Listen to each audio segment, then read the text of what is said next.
Hello. I think I need to adjust the mic. So,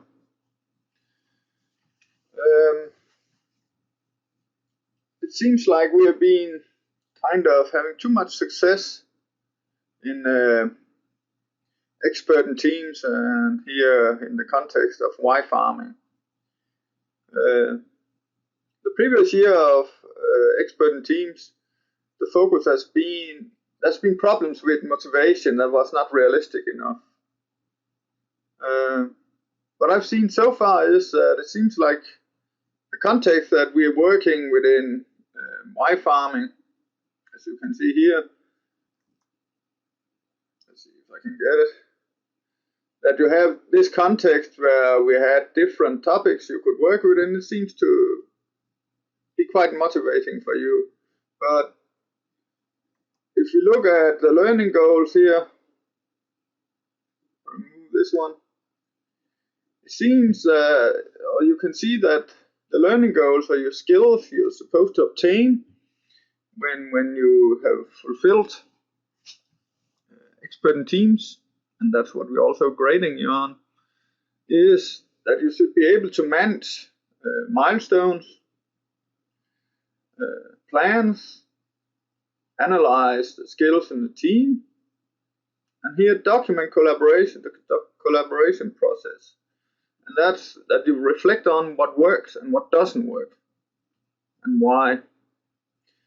And some of your teams, not only one, it seems like the task has been so motivating that you forget that you also need to work with the collaboration part, because you feel that it's going okay, but it's almost like any other thing. You need the group contract, and you need to state there when it's so bad that we can kick out a member. I had the problem last year that the team forgot to draw the line. This is the limit. This is where we say stop and we can kick you out. If you don't have that in a contract, it's very hard when you are in a conflict situation. The same here with collaboration. If you haven't monitored and you can't see there is a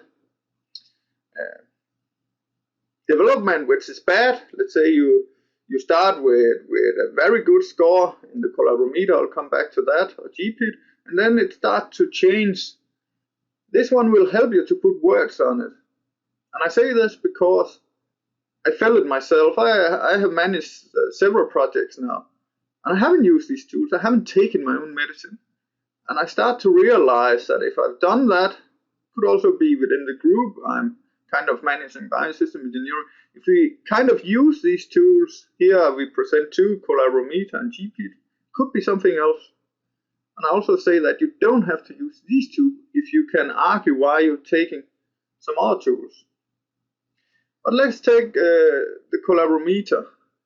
The reason I think I stated why it's important. See if I can dig it up somewhere. Collaborameter. This one. I think it is.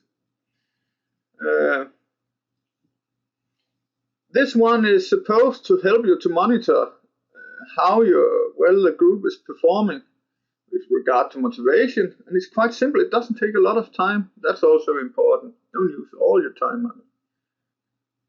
And it asks you some questions. You've seen this, I won't go deep into that. How the motivation is performing, innovation, management, group meetings. And there'll be some groups saying we don't need it because we're doing so well. Yes, you're doing well now. But what about tomorrow? When you have a crisis in the group? This could help to put words on it, to identify it. It's too late when you have a crisis. Remember that. So please fill this out, and what is important is when you fill it out and you look at, I can't recall if I have the diagram. Yep. There you'll get the diagrams. You have to reflect on how well they are. And I have a feeling that one or two of you, I know I'm not supposed to say that, but I could got the idea too. If I don't feel that this is the right tool, I will kind of create it and not be honest with it. I'll just fill it out so we can get on with the task. But please be open-minded and work with it. Try to use it in an honest manner, not just construct it so it looks trustworthy. Then reflect on why are your group performing so well, and weigh it together with the other things. For example, if you have a Belbin saying that you will have problem with finalizing, you're very good in the innovating part, but the other part is a problem. How will you kind of prevent that you have a problem here? And here Collaborameter could perhaps help you. That's one tool, and that's kind of the tool you must use, unless you have something better. There I'm very open-minded. I would like to see if there's better tools which will not eat all your time. Then there is, see if I can find it,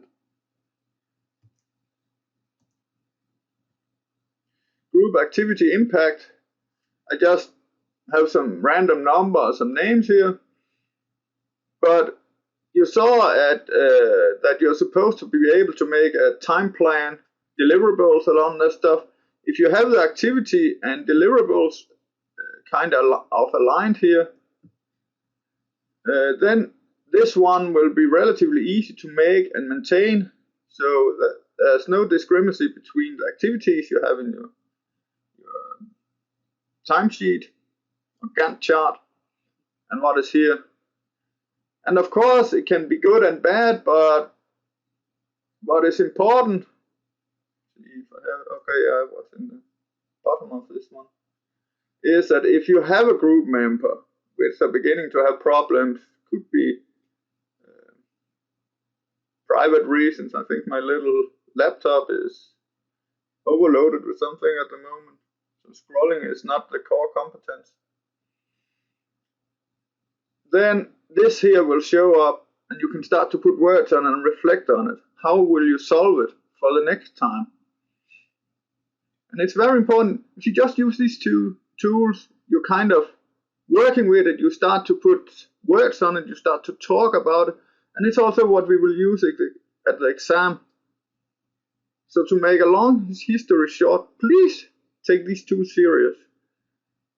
And don't think you are better than anybody else. This is problems you will get. If you're very lucky, could also see unlucky, that you don't get the problems during this course, then you haven't squeezed the group hard enough, I could say. Then you will get it later. And there, these tools are one way of doing it.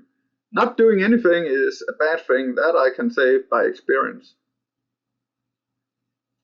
Thank you.